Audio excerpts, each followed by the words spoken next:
Care Keralam visit ചെയ്ത് ഇറങ്ങിയപ്പോൾ തന്നെ സമയം ഒരു ഉച്ചയാകാറായിരുന്നു. പിന്നെ നമ്മൾ നേരെ മണ്ണൂത്തിയിലെത്തി. അവിടെ നിന്ന് ഫുഡൊക്കെ കഴിച്ചിട്ടാണ് നമ്മൾ അടുത്ത സ്പോട്ടിലേക്ക് പോയത്. ഇനി ഞങ്ങൾ പോകുന്നത് കേരള യൂണിവേഴ്സിറ്റി ഓഫ് വെറ്റിനറി സയൻസിലേക്കാണ്. എനിക്ക് തോന്നുന്നു ഞങ്ങളുടെ കോളേജിൽ നിന്ന് ഫസ്റ്റ് ടൈം ആയിട്ടാണ് ഒരു കേരള വെറ്റിനറി യൂണിവേഴ്സിറ്റിയൊക്കെ വിസിറ്റ് ചെയ്യാനായിട്ട് കൊണ്ടുപോകുന്നത്.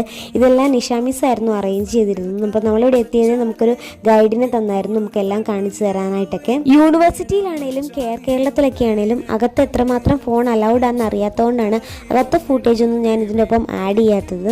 ഞങ്ങൾ ഓൾറെഡി കെയർ കേരളത്തിൽ നിന്ന് കുറച്ച് ലേറ്റ് ആയിട്ടായിരുന്നു ഇറങ്ങിയിരുന്നതുകൊണ്ട് നമുക്കിവിടെ നമ്മൾ വിചാരിച്ച സമയത്ത് എത്താനായിട്ട് പറ്റിയില്ല.